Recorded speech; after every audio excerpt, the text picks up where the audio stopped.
مجھے ایسے ایسے کیسز ملے ہیں کہ 20 سال پہلے نکاح ختم ہو چکا تھا، حرمت مغلظہ، اور 20 سال سے وہ ساتھ رہ رہے جہالت کی بنا پر کہ پتہ نہیں طلاق ہو گئی ہے، بیٹی کے ساتھ زنا ہو رہا ہے، اور ماں باپ اور بھائی کہہ رہے ہیں شوہر کے ساتھ رہے، ٹھیک ہے صلح ہو گئی، یہ معلوم ہی نہیں کہ بھائی حرمت مغلظہ ہے، حلالہ کے بغیر دوبارہ نہیں مل سکتے ہو، زنا خالص، پیدا ہونے والا بچہ ولد الزنا۔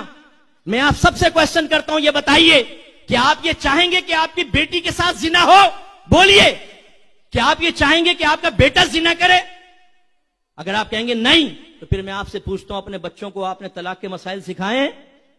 بعض اوقات شوہر غصے میں بعض الفاظ نکالتا ہے، نیت نہ بھی ہو تب بھی طلاق واقع ہو جاتی ہے، اور وہ کنایا لفظ ہوتا ہے، اور اس سے ایک دم نکاح بریک ہو جاتا ہے۔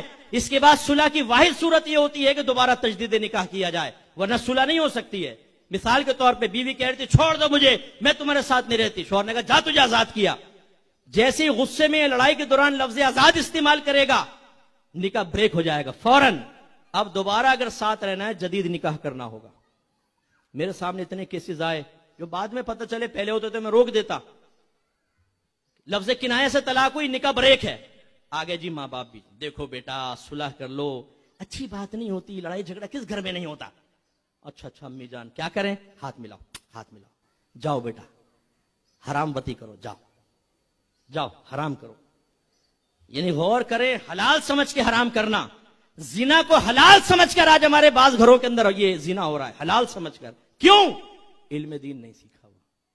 میں آپ سب سے گزارش کرتا ہوں، ویسے ان الفاظ سے کنڈیشنل طلاق ہوتی ہے، ایک دم ڈائریکٹ نہیں ہو جاتی، لیکن یاد کیجئے گا اگر یہ الفاظ آپ نے ادا کیے ہیں تو کسی عالم دین سے اس کا حکم معلوم کریں کہ طلاق تو نہیں ہو گئی تھی۔ مثلا جا، دفع ہو جا، نکل جا، شکل گم کر، دوسرا شوہر دیکھ، بوریا بستر گول کر، میں کہ جا، تیرا میرا کوئی تعلق نہیں، تو مجھ پہ حرام ہے، ان سے طلاقیں پڑتی ہیں، پتہ ہے آپ کو؟ سیکھیں آپ نے یہ مسائل؟ بعض تو یہاں سفید ریش والے تشریف فرماؤں گے بزرگ، جو یاد کریں گے تو جوانی میں عالم غضب میں سلطان راہی کا اکثر ثانی بنتے ہوئے کتنی مرتبہ یہ الفاظ آپ نے زبان سے ادا کیے ہوں گے، لیکن گھر چل رہا ہے صاحب۔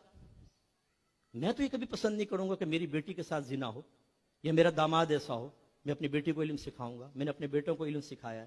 ہم گھر میں اپنے رول ماڈل بننے کی کوشش کرتے ہیں تاکہ ہمارے بچے اپنے ازدواجی زندگی کو اچھا گزاریں، لیکن آپ کیا کر رہے ہیں یہ تو سوچئے۔ اور پھر میری ایک کڑوی بات ہضم کرنی پڑے گی آپ کو کہ 100 سال نعت خوانیوں کے اندر بیٹھ جائیں، 100 سال آپ فضائل کے بیان سنیں، جب تک اسٹریٹ فارورڈ یہ اسٹرکٹلی مسائل آپ نہیں سنیں گے، آپ کا گھر صحیح آباد نہیں ہو سکتا، آپ حرام سے نہیں بچ سکتے۔